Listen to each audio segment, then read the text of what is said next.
Details now in the House of Squalor in Blackstone, Massachusetts. It's been several weeks since police found the remains of 3 infants. Many unanswered questions as the horrific child neglect case in Blackstone unfolds. New focus on who knew what. He found out back in August that the 3-year-old and 6-month-old children living upstairs were his. I was crushed that she would do that.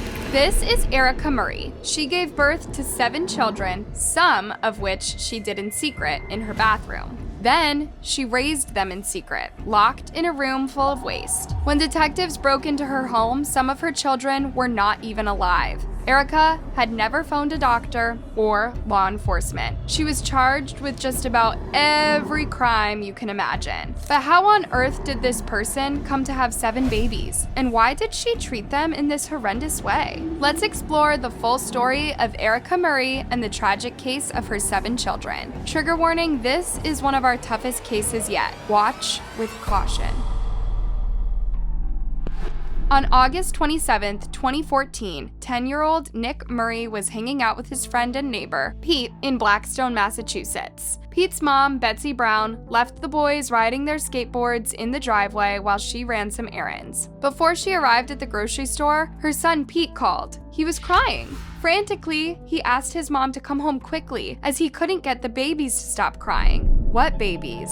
she asked. Pete was calling from inside his friend Nick's home. Betsy had never been inside the Murray family home. It always smelled like poop, and it looked unkept. Betsy assumed this was because the family had 2 bloodhounds and were a bit short on cash. Nick's mom, Erika, had confided in her before that she struggled financially. All in all, Betsy didn't feel enticed to visit that home, nor was she ever invited in. But now, her son was in a panic, and she knew she had to check the situation. So she drove to the Murray home as fast as she could. There, she found her son and Nick waiting in the driveway. Even from the front yard, Betsy could hear babies screaming. With a scared face, Nick led Betsy upstairs, where a 3-year-old and a 5-month-old were crying their lungs out. Both girls were wet, soiled, and caked in waste. They were kept alone in separate rooms. To say the house was in disarray would be a grave understatement. Betsy remembers an odor that marked her for her life. The smell was overcoming. I can't even describe it. It was a horrible,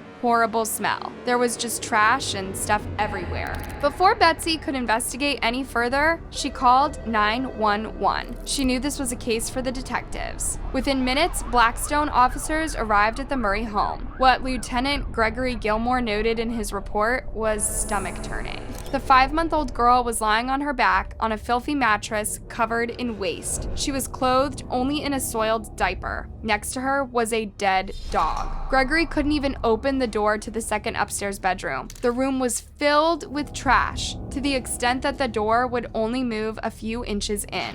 There was human waste smeared on the walls. The smell was bad enough to have all detectives retch or rush outside to throw up. Gregory noted that the baby looked as if she had literally been dipped in waste. Soiled diapers were stacked foot high all around the first floor. Downstairs was no different. Trash, moldy food, food containers, and dirty clothing were all forming piles throughout the house. There were a few areas in the house where you could walk on the floor. Most of it looked like a garbage collection point. There were flies and maggots all around the kitchen, and the entire house was filled with mice and rats. In the basement was a dog. This one was alive, but the poor bloodhound was kept in a crate and underfed. In that house lived Erika Murray, her boyfriend Raymon Rivera, 4 living children, and the lifeless bodies of 3 babies. At around 4 p.m. that day, the detectives were still at the Murray home when Erika arrived with her 13-year-old daughter, Kayla. Detective Anthony Longori greeted her. Where would you even begin a conversation with this person? Anthony asked Erika where she was, and she said she'd left her house at around 10 a.m. as she had things to do.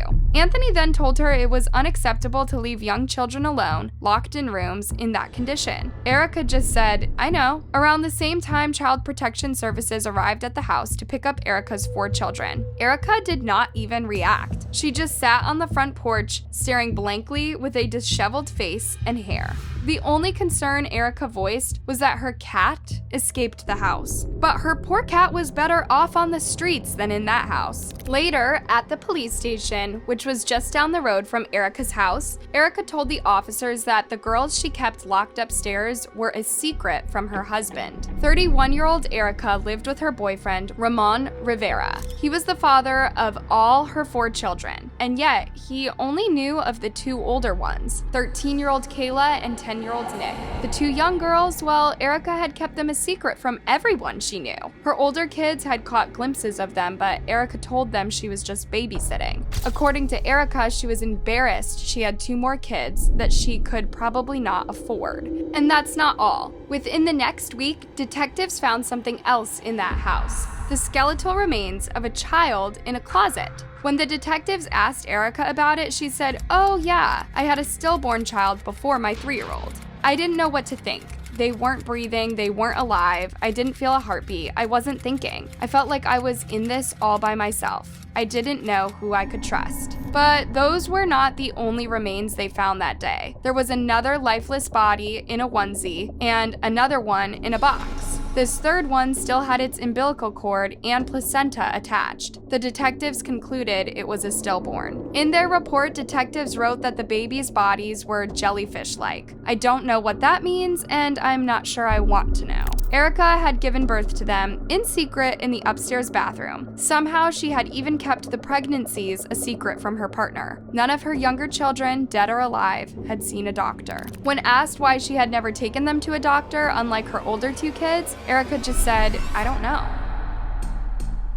On August 28th, the next day, Animal Control visited the Murray home. The officer was almost brought to tears by the state of the family's poor bloodhound. He was covered in scabs and visibly malnourished. His eyes were sunken and he was infested with fleas. The cat had also returned home and she was covered in flea bites. Luckily, both animals were saved from that house of horrors and taken to the vet for treatment. They found a happy life eventually. The same could not be said about Erika and Ramon's children. While they were saved from that horrific place the day before, they will forever struggle with the intense PTSD and developmental issues stemming from their acute neglect. DCF placed the younger girls in foster homes. In their files, they're referred to by the pseudonames Lisa and Gina. According to a very disturbing report, Erika hadn't even named her daughters. On September 3rd, 2014, Lisa and Gina were seen in the Foster Children's Evaluation Clinic at UMass Medical Center in Worcester. Dr. Heather Forkey and Dr. Peter Sell noted that 3-year-old Lisa was visibly scared of all adults. She would cower every time someone approached her. This means that she had never felt safe in her life.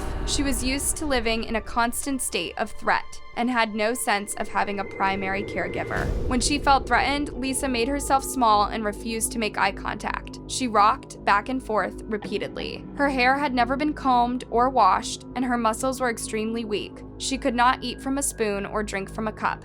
She could not speak either. She made only guttural sounds. She had a diaper rash and was dirty to a very unhealthy extent. The doctors concluded that she had serious physical, emotional, and developmental problems because of severe neglect. Although she was nutritionally deficient and had not been exposed to sunlight, Lisa was miraculously healthy. Thankfully, Gina was able to make eye contact with the doctors and even smile back at them. But similarly to her older sister, her muscles were underdeveloped and doughy.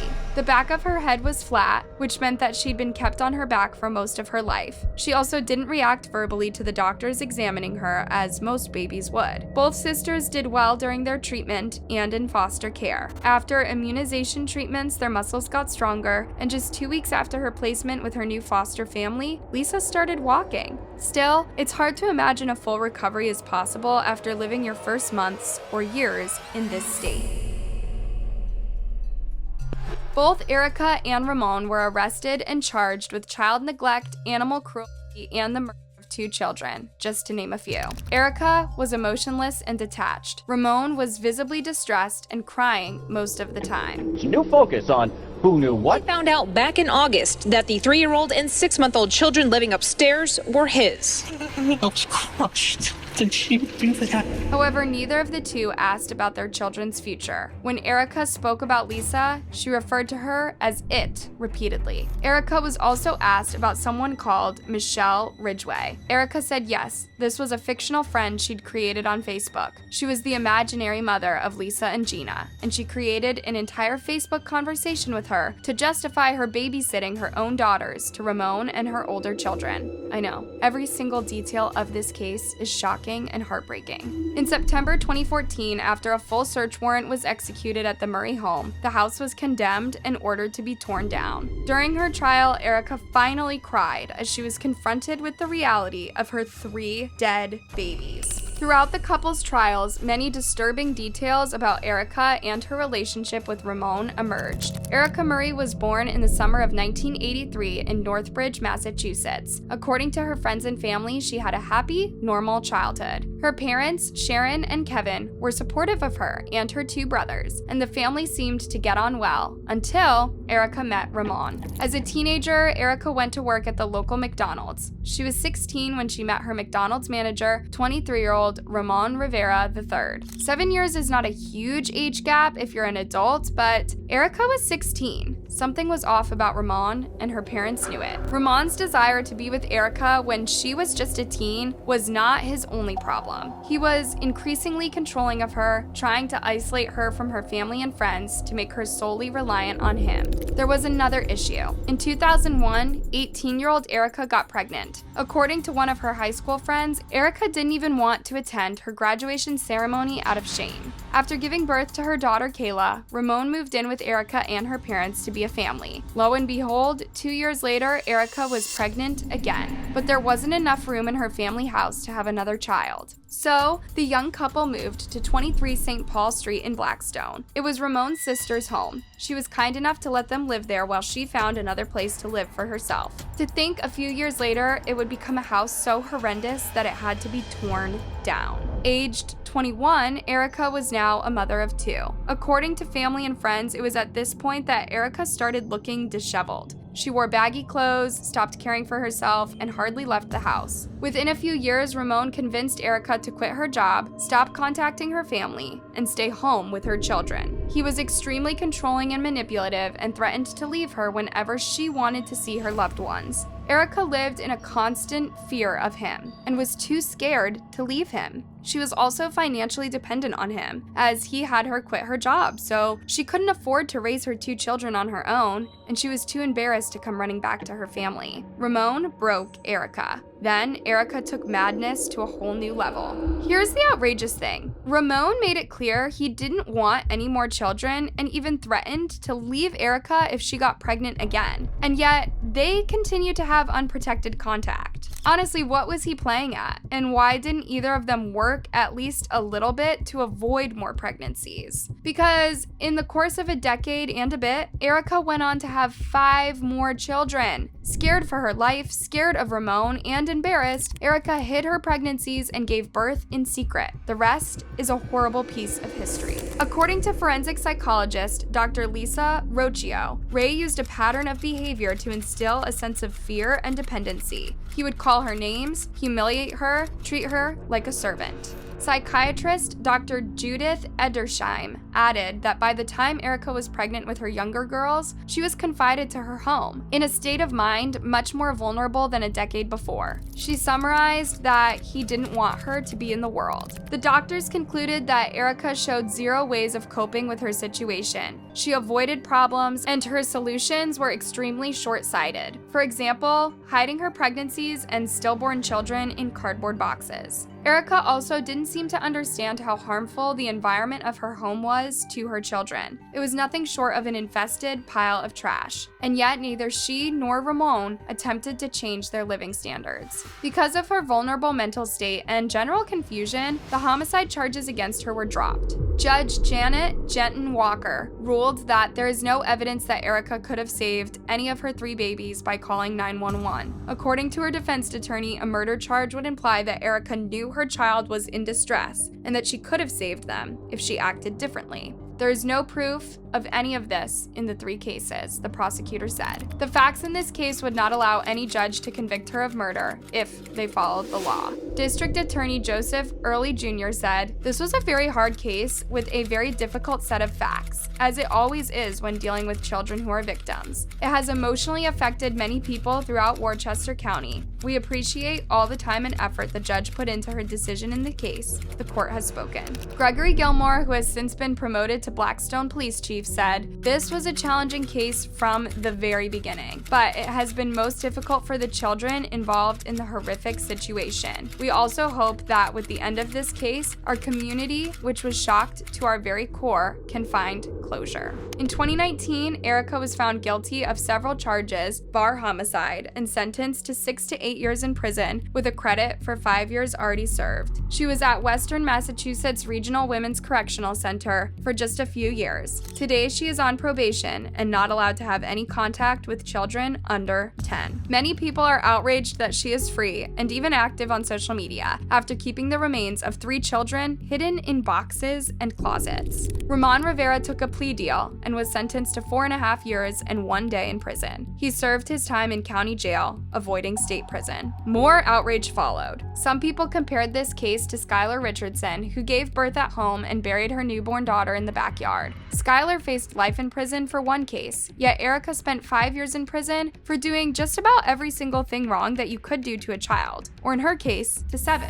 According to some true crime fans, Erika and Raymon received white sentences, punishments much lighter than people of other races or from other states would have received for the same crimes. The Murray home was torn down. Nature will begin to grow in a place filled with dark memories, pain, and suffering. But it will take a very long time before the 4 surviving children will grow into happy people with normal lives. Even with loving foster families and stable environments, one cannot overcome such intense trauma overnight. Let's just hope that Erika and Raymon will never get to hurt another living being again. Hey, thanks for watching. Leave a thoughtful comment for Erika's children and let me know what other disturbing cases you know about. Make sure to like, subscribe, and click that bell button before you go. See you next time.